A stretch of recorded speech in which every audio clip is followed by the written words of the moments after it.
Floyd, Breonna Taylor, and Elijah McClain, and so many others have been at the forefront of our recent conversations about inequality in the country. This week we've been talking about anti-Semitism as well, that was sparked by the Viacom CBS firing of Nick Cannon for his anti-Semitic comments he made. He has since issued an apology. We just wanted to know your take on what happened.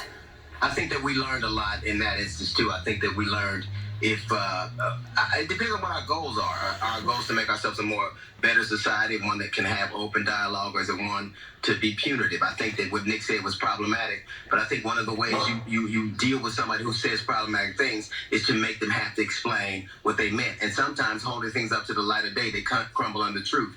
But I think when I was a kid, me and somebody would have a fight, and the teacher would make us apologize, but the reasons we fought were still the same. And I think one of the things that's happened, if you have a bunch of Karens who lose their job, eventually you're going to have a Nick who loses their job. And I think that doesn't make us a better society, and it doesn't take away what they feel. It takes away what they say. So I think we've learned a lot about what not to say, but what not to feel, and not to have dialogue that makes us better and understand each other a little more.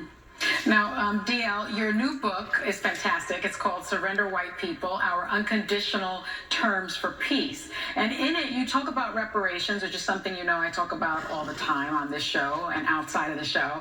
And you offer a lot of options as to what can be done. Now, in your view, if we could implement one of those options tomorrow, where would you start?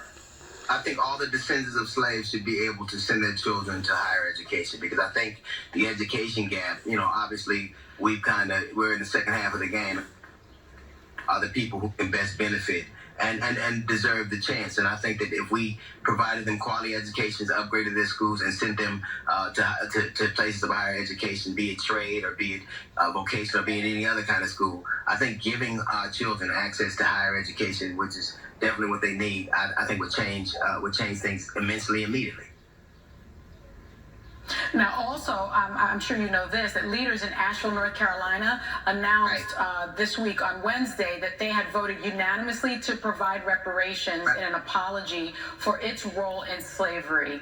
What do you think of their plan? Because their plan, my understanding, is not necessarily cash reparations, which is what people always think about, but they have a different type of plan. Well, here's the thing. We talk about this in the book. I think that anybody who opens these conversations, and obviously they're not nobody's going to get them done right away and to everybody's satisfaction. But reparations have been given.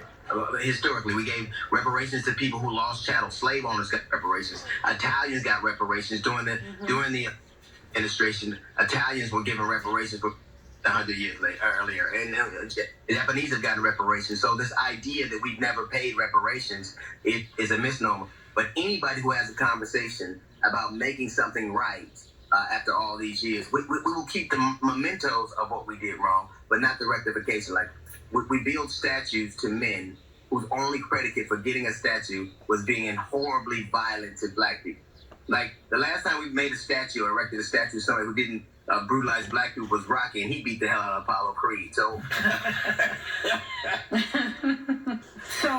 you talk about Kanye in the book, and yes. Due to his actions, you say he's an honorary white guy now.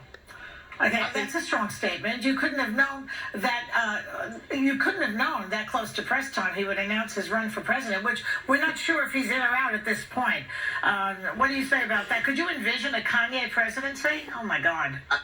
I don't think it's discernibly different than the right now. Literally, I think that when you're motivated, you grew up in Chicago and you're more motivated by Donald Trump than the example of Barack Obama. Whether you agree with him ideologically or not, they're two distinctly men. One is aspirational, one's just an ass. But I'll say this: that they're discernibly, they're the same type of men. They both are amoral. They both are narcissistic. Neither reads, and I've seen both their wives naked. So I think they're exactly the same type. We all know that white supremacy is a huge issue in this country. But you pinpoint what you say is the real heart of the problem. What is that? Tell us. I think the denial of it. Like, it's interesting. We saw this play out this week. Tucker Carlson said that white supremacy wasn't a problem. He connoted that he never even met a white supremacist, and then he fired his head writer for being a white supremacist. So this notion there are no impediments, and that we should all be equal, and that these things have never been an impediment to us, taking part in this grand experiment of America is the first thing. One of the greatest things that they say the greatest thing the devil did was convincing people he didn't exist, and it's also convincing people that white supremacy doesn't exist, because everybody knows it does, and we see it play out all the time. You know what, DL? It's always a pleasure to have you here. Your books are spectacular, and this last book, Surrender White People, Our Unconditional Terms for Peace, is fantastic, and everyone who will read it will benefit. Thanks for coming to CSDL. We'll be right back. Good to talk to you guys.